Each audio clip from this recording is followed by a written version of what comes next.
내일 모레가 되면은 6.25 동란 41주년을 맞이하게 됩니다. 동족 상징의 이 전쟁이야말로 우리 민족사에서 잊을 수가 없는 가장 큰 비극의 하나라고 할 것입니다. 독사에게 물려본 사람만이 독사의 무서움을 알고 기아선상에서 굶주려 본 사람만이 배고픈 것이 무엇인 것을 알게 됩니다. 자유를 잃어버리고 자유를 갈망하던 사람만이 자유의 고마움을 압니다. 전쟁의 비극을 겪어본 사람만이 전쟁이 어떠한 것을 자세히 알게 되는 것입니다. 41년 전 6월 25일은 바로 예배드리는 주일날이었습니다. 주일날 새벽 4시에 저들은 주일날 아침을 이용해서 남침을 했습니다. 그러나 이 사탄의 흉계는 주일날 아침을 이용하는 경우가 많이 있습니다. 1941년 12월 8일에 일본군이 진주만을 공격할 때도 주일날 아침이었습니다.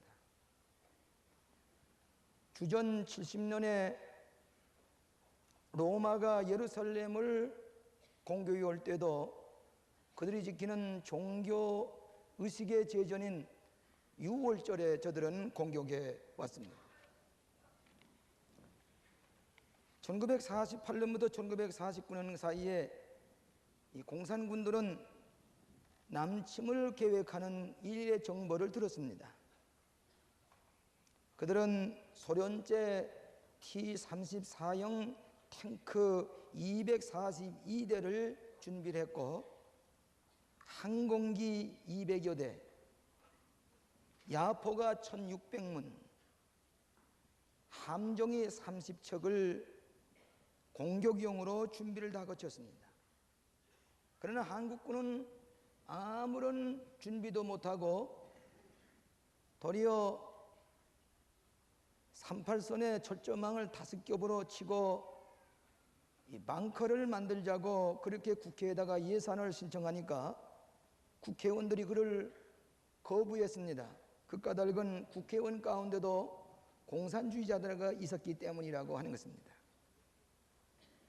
미 고문관에게 우리네에도 탱크를 달라고 요청을 하니까 고문관이 하는 말이 한국은 지리적으로 논이 많기 때문에 논바닥을 탱크가 지나갈 수가 없으니까 탱크가 쓸모없다고 한 대도 주질 않았습니다.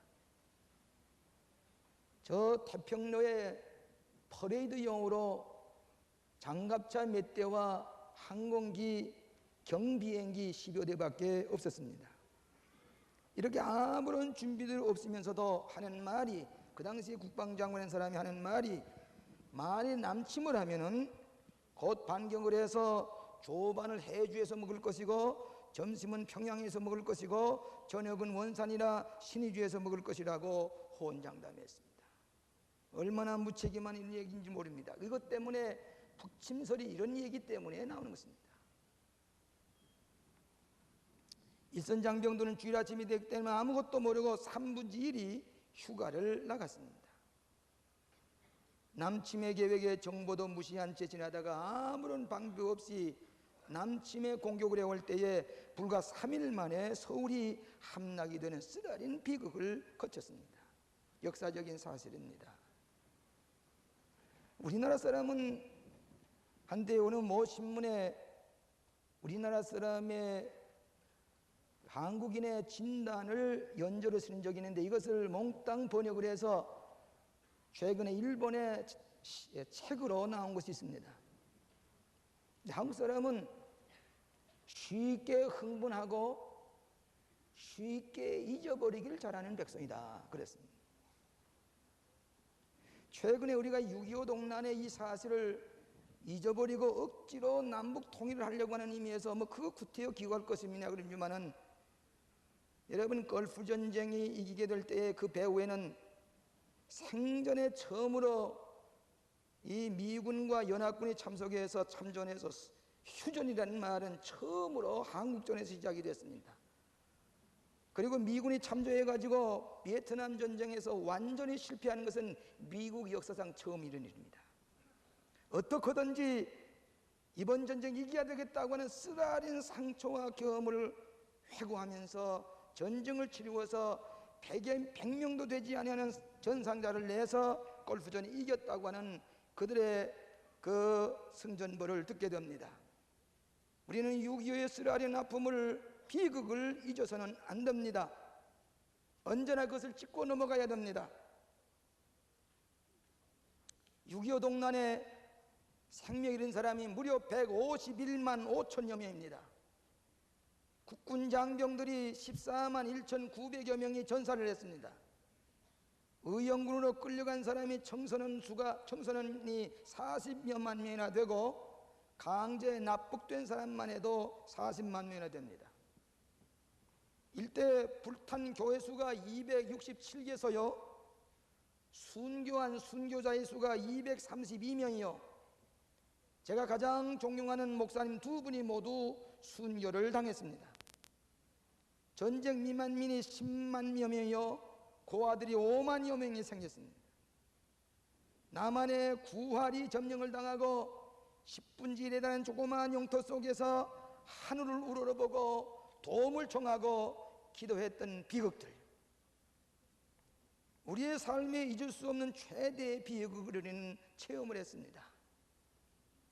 그러나 오늘날 6.25의 비극을 체험하지 못한 세대가 무려 75% 이상이 넘어가고 있습니다. 6.25 때 얼마나 핏비리 나는 전쟁을 통해서 이 나라의 자유를 수호했느냐는 것을 전혀 알지도 못한 채 길거리에서 소리를 크게 지르고 있습니다. 6.25의 전쟁의 비극을 작품화하려도 그 체험한 사람이 점점 없기 때문에, 체험한 사람이 없어지기 때문에 그것을 작품화하기도 어렵다는 얘기를 하고 있습니다. 성서는 인간의 비극을 여러 면에서 보여주는 기록이 성서입니다. 이를테면 아담과 하와가 하나님의 명령을 어겼을 때에 신라원의 비극을 경험했습니다. 가인과 아벨은 형제간의 살인극을 벌이는 비극을 벌였습니다. 이스라엘 백성이 400년 동안 애굽에서 노예 생활하면서 40년 동안 광야를 헤매는 비극의 역사를 일 수가 있습니다. 이스라엘 백성들 하나님 앞에 불순종하게 될 때에 아수르와 바벨론 통해서 채찍을 들어칠 때에 그때 저들이 비극 속에서 70년 동안을 노예 생활하는 기록을 성서를 통해서 읽을 수가 있습니다.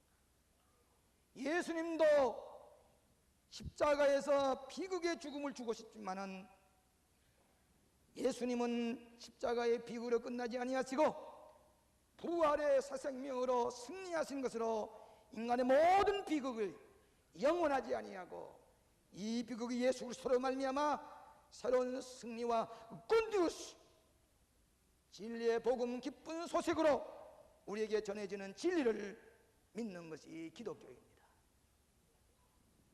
서양 속담에 비극은 슬픔이 다시 없는 땅으로 인도하는 길이다, 그런 말을 했습니다. 로망 로랑은 미국의 삶을 살다간 베토벤의 전기의 서문에 슬픔을 통해서 기쁨을 맛본 사람이라고 그랬습니다. 하나님은 인간에게 비극으로 끝나지 않게 하십니다. 인간에게 있는 비극은 결코 영원하지 아니하고 하나님께서 이것을 전화위복의 축복으로 변화시키시는 진리를 우리가 믿고 신앙하는 것이 기독교의 믿음인 것입니다. 저는 네 가지로 함께 생각해 보려고 합니다. 첫째로는 비극을 통해서 인간의 역사의 계시를 볼 줄 아는 사람이 되어야 하겠다고 하는 것입니다. 역사의 계시를 볼 줄 아는 사람, 이 역사는 하나님께서 지배하시기 때문에 역사 속에서 하나님께서 계시하시는 것을 읽을 수 있고 볼 수 있는 사람만이 비극을 이길 수가 있는 것입니다. 오늘 이 시편 31편 15절에 보면 내 시대가 주의 손에 있사오니 내 원수와 핍박하는 자의 손에서 나를 건지소서, 내 시대가 주의 손에 있사오니 하나님의 장중에 있다는 말은 하나님께서 이 시대를 주관하시고 역사를 지배하신다고 하는 말씀입니다. 여러분이 무신론자들, 소위 공산주의자들은 이제는 더 이 공산주의라는 말이 더 의미가 없습니다만 유물주의자들의 역사관은 뭐인 거니 역사, 과학이 역사를 지배한다고 보는 것입니다. 과학에 대한 신념을 가지고 그 이데올로기를 믿고 투쟁할 때에 투쟁, 그럴 때에 역사를 지배할 수 있는 변화가 일어난다고 믿는 것이 소위 유물론적인 그런 역사관입니다. 인간의 과학의 힘으로 역사를 지배한다고 하는 생각인데 이미 과학의 우상, 그 이데올로기는 이미 쓸모없는 쓰레기통에 들어갈 수밖에 없는 논리로 변해지고 있습니다. 이스라엘 백성은, 우리 기독교인은 역사라고 하는 것은 하나님이 지배하시는 것이고 역사 속에 하나님의 계시를 하시는 것을 믿고 교훈을 받는 것이 역사의 종교인 기독교인 것입니다. 그렇기 때문에 이스라엘 백성은 유월절을 지켰습니다. 3500여 년 전에 저 애굽에서 10가지 재앙을 날이실 때에 해방되어 나온 그날을 지금도 이스라엘 사람들은 정중하게 유월절을 일주일 동안 지키는 것은 역사를 지배하신 하나님의 교훈을 다시 되새겨보면서 교훈을 얻는 것입니다. 장막절을 지킵니다. 광야에서 그런 장막을 치고 지났던 것을 자기의 좋은 저택을 버리고 장월절만 되면은 장막을 치고 들에 나가 앉아서 그때 먹던 음식을 먹으면서 역사의식을 가지고 하나님의 역사의 교훈을 깨닫고 하는 것이 이스라엘 백성입니다. 오순절도 마찬가지입니다.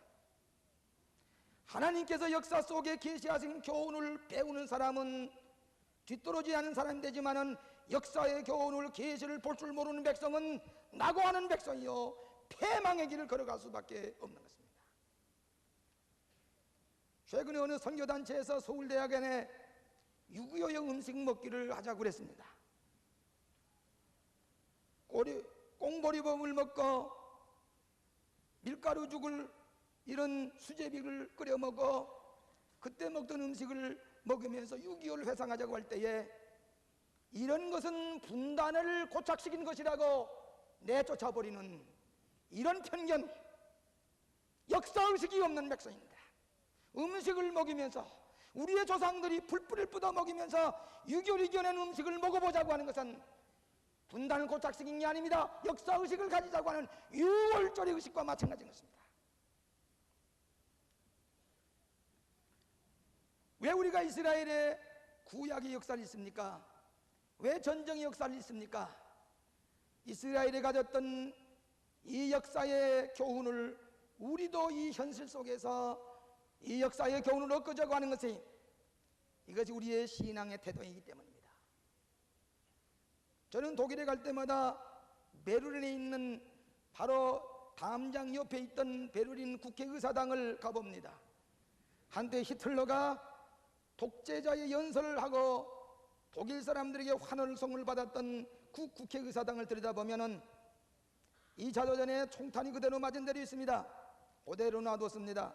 들어가 보면은 거기에 바로 그 광장에서 히틀러가 연설했던 그 건물 안에 히틀러가 독재 시대에 얼마나 인류에게 큰 죄악을 범했느냐 하는 그 많은 기록들을 사진으로 전시해 놓고 독일의 중고등학생들이 하루에도 수천 명씩 거기를 출가하면서 우리의 조상들이 이렇게 죄를 범했다고 하는 역사의식을 가지게 하고 역사의 심판을 배우려고 하는 중고등학생들의 행렬을 볼 수가 있습니다. 결코 역사는 왜곡해서 배울 수가 없는 것이고 자기 마음대로 해석할 수가 없는 것입니다. 미운현에 갔을 때에 다카오라고 하는 유태인 수용소를 가봤습니다.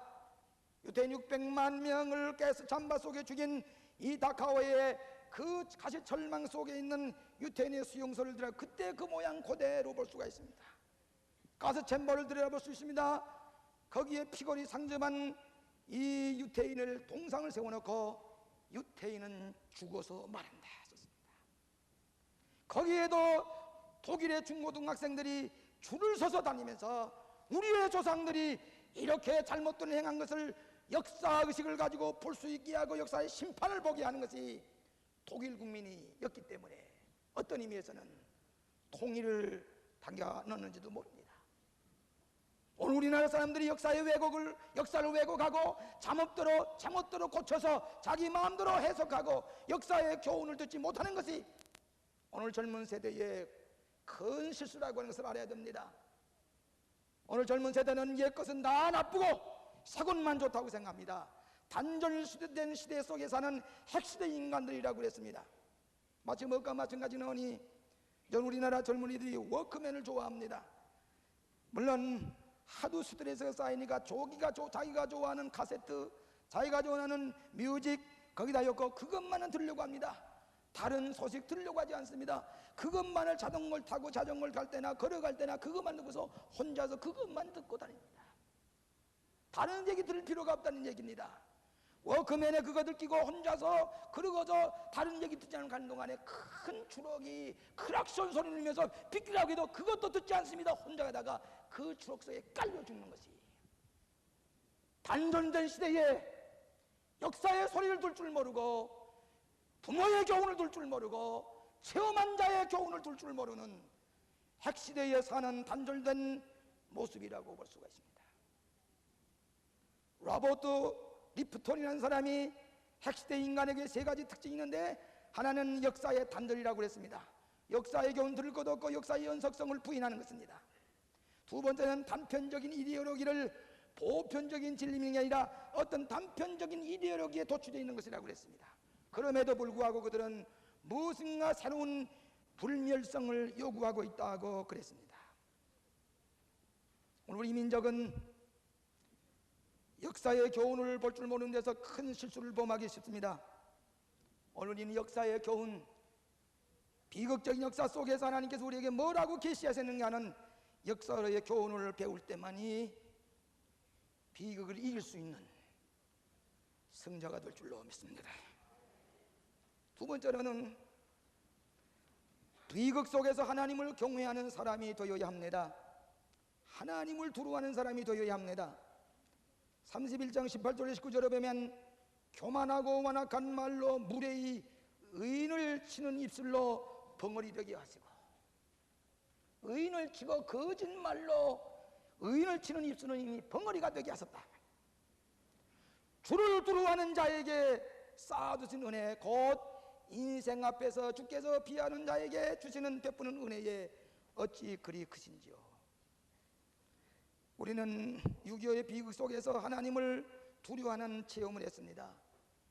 우리는 죽음의 비극 속에서 인간의 한계 상황을 느꼈습니다. 성서는 우리에게 태평세월에 안일하게 사는 방법을 가르치지 아니하고 세월이 환난과 어려운 비극 속에 흘러가고 있을 때 그 속에서 하나님을 의지하고 하나님을 경외하고 하나님을 발견하고 사는 위대한 삶을 가르치는 이것이 성서입니다. 6.25 동란 중에 우리는 이북에서 살던 사람들이 자기의 좋은 저택과 전답과 모든 것 버리고 단 한 가지 자유 때문에, 신앙의 자유, 말할 수 있는 자유, 갖가지 귀한 자유 하나님을 위해서 600만 명이 빈손 들고 남쪽으로 내려갔습니다. 다 포기해버리고 자유가 중요하기 때문에 자유를 무시한 통일이라고 하는 것은 감상적입니다. 자유 없이는 안 됩니다. 그렇기 때문에 자유만을 가지고, 신앙의 자유를 가지고 처음으로 예배당에 예배 드릴 때에 어떻게 감사한지, 자나깨나 예배당, 자나까나 예배, 그 열심을 가지고 불이 붙었기 때문에 한국의 교회들이 세계 우뚝하는 교회 성장을 가져온 것은 전쟁의 비극 속에서 하나님을 경외하는 법을 배웠기 때문입니다. 하나님이 살아계셔서 체험했습니다. 저도 6.25 때라면은 오늘 내가 아니었을지 모릅니다. 적은 죽음의 골짜기 위에서 많은 전우들이 쓰러져 죽는 그 사이에서 하나님 앞에 엎드려, 하나님이시여, 이것이 인간의 종말입니까? 삶의 의미가 무엇입니까? 같이 자던 전우가 그 항고에 밥을 들고 나와서 가서 쓰러져 총에 맞아 죽었는데 피가 고래에서 흘러나오고 콧구멍에서 흘러나오고 그 밥을 뻘겋게 물들여서 흘러가는 그 옆에 쓰러져서, 하나님, 나도 이렇게 죽어야 됩니까? 하나님 살려주시기 바랍니다. 죽음의 골짜기에서 하나님 앞에 부를 때에 하나님께서 내 생명을 보호하시고 인도하시는 것을 깨달았을 때에 하나님, 나는 이제는 한순간에 죄가 되고 마는 것, 한순간에 생명이 죽어가는 것 보았으니 내 생명이 하나님의 상중에 있사오니 더 이상 물질 세계에 현혹되는 자가 아니라 하나님의 뜻대로 사는 종이 되겠습니다. 유교는 나에게 인생관의 변화, 생명의 부활의 새 생명을 얻게 하신 까닭에 잊을 수가 없는 것이 6.25의 비극 속에서 하나님을 경외하는 방법을 배웠기 때문입니다. 25세를 쓴 게오르구가 잠수함 수병으로 있을 때에 잠수함 속에, 그때도 과학이 발달되지 못한 때라 토끼를 몇 마리 잠수함 속에 집어넣고 이 잠수함에 전투를 합니다. 얼마쯤 가다 보면 이 밑에서 놀고 있던 토끼가 죽어갑니다. 이미 산소가 부족해 죽어가는 것을 보고 1시간만 있으면 나도 죽는다는 걸 안 게오르구는 이 인간의 죽음의 설정 속에서 내 나머지 시간을 어떻게 살 것인가, 하나님을 경외하는 법을 배웠던 25세 작가 게오르구의 실전적인 고백을 우리는 읽을 수가 있습니다. 빅토리 휴고가 레미제라블을 쓰면서 나폴레온이 워터루 전쟁에서 승리할 것인가, 절대로 불가능하다고 하면서 왜 그러한가? 웰링턴 전 장군 때문에? 모테루 때문에? 아니요, 하나님 때문이라고 했습니다. 하나님 없이 교만한 자, 인간의 권력만 믿고 물질만 믿고 과학에만 믿던 자는 하나님께서 승리하게 하지 않는다고 그랬습니다. 오늘 우리는 6.25 동란 중에 잿더미 속에서 살아난 비극적인 교훈을 깨닫고 겸손하게 하나님 앞에 무릎을 꿇을 줄 아는 사람이 되어야 됩니다. 저는 지난 주간에 전라도 순천에서 감리교회를 건축하는데 우리 교인들에게 건축에 대한 신앙적인 훈련이 있어야 되겠다고 그래서 이틀 동안을 가서 만설제 저녁에 가서 전라도 순천에 가서 순환술자의 하늘 천자입니다. 하늘에게 순종하는 백성들인데 예배당 짓는 거 하나님의 축복이요. 그 설교를 하는데 아주 그 장년 한 분이 어떻게 열심인지, 재산도 좀 있습니다. 예수 믿는 첫 열심에 견딜 수 없어 예배당을 짓거두고 아주 모험적으로 헌신하는 청년이, 그 장정이 저를 인도하면서 하는 말이, 목사님, 하나님께서 한번 우리에게 고개를 돌리시면 순식간입니다. 이 재산이 다 무엇입니까? 내 생명이 한순간에 모두 다 없어지고 마는데 내가 이제 하나님 앞에 충성을 다해야 되겠습니다. 하나님께서 우리에게 축복하시면 그것도 한순간입니다. 초신자지만 지나가는 얘기를 들으면서 그렇습니다. 우리는 6.25 동란 중에 잿더미를 봤습니다. 그 생명이 죽어가는 눈앞을 봤습니다. 역사의 교훈 속에서 하나님을 두려워할 줄 알고 하나님 앞에 무릎을 꿇을 줄 아는 겸손한 인간이 될 때에 비극은 영원하지 아니하는 진리를 배울 수가 있게 되기 때문입니다. 하나님 앞에 비극 속에 무릎을 꿇을 줄 아는 백성들, 여기 하나님의 전화 이복의 축복이 임하는 것을 믿으시기를 바랍니다. 세 번째로는 비극 앞에서 회개하는 사람이 되어야 합니다. 비극 앞에서 회개하는 사람, 22절 이하에 보면 내가 경겁한 중에 말하기를 주의 목전에서 끊어졌다 하였사오나 내가 주께 부르실 때에 주께서 나의 간구하는 소리를 들으셨나이다. 나는 이제 이 전란 중에서 나는 하나님께 버림을 받았고 하나님을 원망하고 하나님을 등지고 하나님 앞에 동떨어진 존재로 알았으나 다시 하나님 앞에 회개하고 돌아옵니다. 내 기도를 들어주시니 감사합니다 그랬습니다. 여러분, 이스라엘 역사를 보면 전쟁의 역사가 부닥칠 때마다 선지자들은 우상 숭배 때문에, 도덕적인 타락 때문에, 음란 때문에, 불신앙 때문에 회개해야 된다고 그랬습니다. 회개할 줄 모르는 자들에게는 이사야 선지자는 벌거벗고 뛰어다니면서 회개하라고 그랬습니다. 이사야 선지자는 이 목에다가 멍에를 메고, 그리고 호세아 선지자는 자기 아내가 팔려가는 것을 통해서, 또 이 에스겔 선지자는 자기 아내가 죽는데 통곡도 못했습니다. 그것이 다 하나님께서 우리에게 주시는 예언의 행위로 보여주신 것입니다. 오늘 우리는 회개의 눈물을 보시고 심판을 거두시는 하나님. 여러분 6.25 동란주교는 얼마나 하나님 앞에 회개했습니까? 우상숭배 때문에 이 채찍을 받지 않습니까? 도덕적인 타락 때문에, 물질지상주의 때문에 하나님을 불신하고 오만하고 타락한 생활 때문에 오늘 우리는 너무나도 타락했습니다. 물질만 있으면 되고 사치와 방탕과 이웃을 볼 줄 모르고 자기만이 옳다가고 개인주의적인 회개할 줄 모르는 현대인에게 오늘 6.25 동란의 채찍을 다시 한번 회개의 관점에서 다시 하나님 앞에 돌아갈 때에 우리는 비극을 극복할 수 있는 위대한 민족이 되는 것입니다. 미국의 뉴욕 신학 유니온 신학교 학장이었던 존 베넷이 한번 얘기를 하기를, 공산주의는 기독교에 대한 자기 검토의 기회를 주는 하나님의 일종의 심판이라고 그랬습니다. 공산주의의 이 모든 채찍은 우리가 하나님 앞에 회개할 수 있는 기회라고 하는 것을 말해주고 있습니다. 여러분, 독일이 통일된 데 대해서 우리나라도 6.25만 없었더라면 벌써 통일이 되었을 것입니다. 인간의 잘못된 판단 때문에 아직도 우리는 세계 가장 마지막까지 남아있는 나누어진 나라가 됐습니다. 독일이 왜 통일이 되는데 그렇게 앞당기느냐? 이런 일이 있습니다. 독일의 마리아 자매단이라고 하는 신실한 기독교인들이 독일이 자대전쟁에 범죄한 그 범죄 때문에 유태인을 학살하고 수많은 사람에게 살해하고 큰 죄를 범한 데 대해서 여인들이 중심이 되어 있는 마리아 자매단이 회개하는 마음으로 아침마다 금식하고 회개합니다.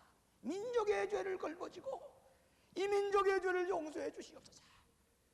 그리고 식사할 때도 앉아서 먹는 게 아니라 일어서서 저 유대 나라를 향해서, 자기 독일이 죽여버린 이스라엘 백성들을 향해서 일어서서 밥을 먹으면서 회개를 했습니다. No wonder 독일이 통일이 되는 것은 이상한 일이 아닙니다. 배후에 그처럼 기도하는, 철저하게 회개하고 기도하는 백성들이 있었기 때문입니다. 오늘 우리는 비극 앞에서 6.25 동란을 회상하면서 우리가 하나님 앞에 교만하고 사치방탕하고 부도덕하고 우상숭배하는 죄를 회개할 때만이 하나님께서 이 백성을 긍휼히 여기사 비극을 거두시고 하나님의 새로운 은총을 베푸시는 것을 믿어야 할 것입니다. 마지막으로 하나님께 성실한 사람이 되어야 하겠습니다. 여기 23장 23절로 34절 24절에 보면 너희 모든 성도들아 여호와를 사랑하라. 여호와께서 성실한 자를 보호하시고 교만히 행하는 자에게 엄중히 갚으시나니라. 강하고 담대하라. 여호와를 바라는 너희들아. 그랬습니다. 하나님 앞에 성실하라 그랬습니다.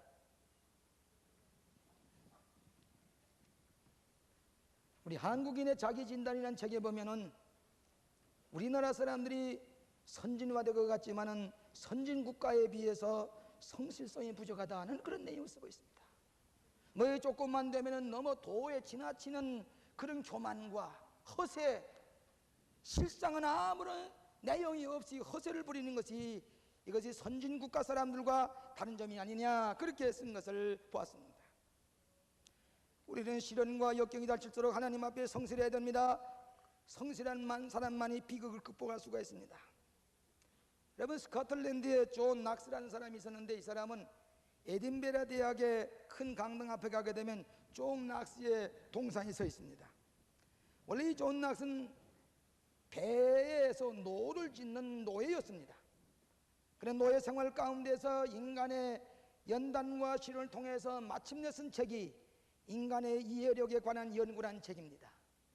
이 책을 읽고 프랑스 혁명에 일으키는 원동력이 되었고, 미국의 독립국가가 된 독립운동의 원동력이 되었고, 폴란드의 독립운동의 원동력이 되었다고 그랬습니다.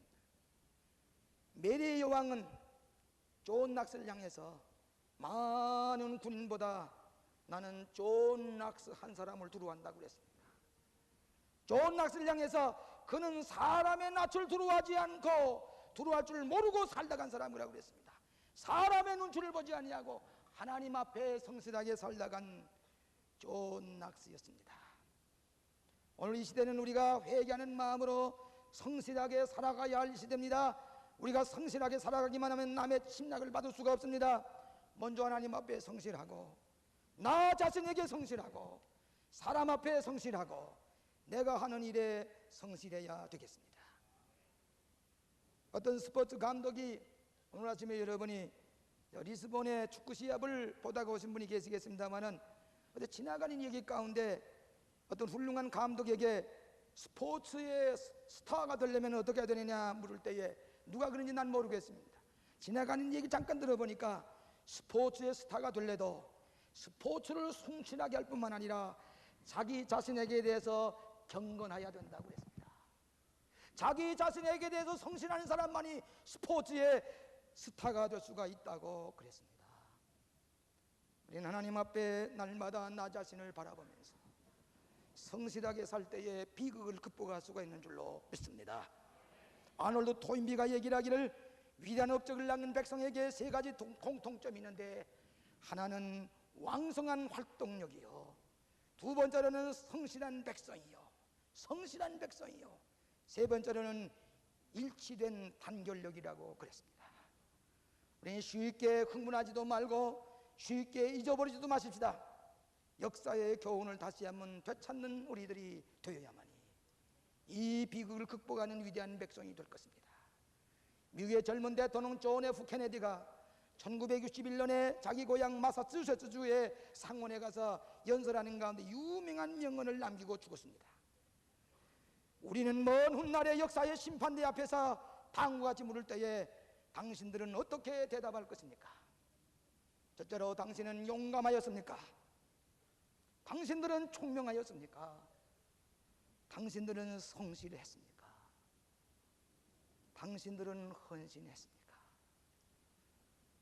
오늘 6.25를 상기하는 오늘 이 거룩한 주일 아침에 하나님 앞에 역사의식을 가진 백성, 하나님을 진심으로 경외하는 백성, 우리의 죄를 회개할 줄 아는 백성, 하나님 앞에 성실하게 살아갈 때에 이 비극들이 변해서 환호와 놀라운 축복의 기가 되는 전화 위복의 은총을 힘내는 위대한 백성들이 되시기를 주의 이름으로 축원합니다.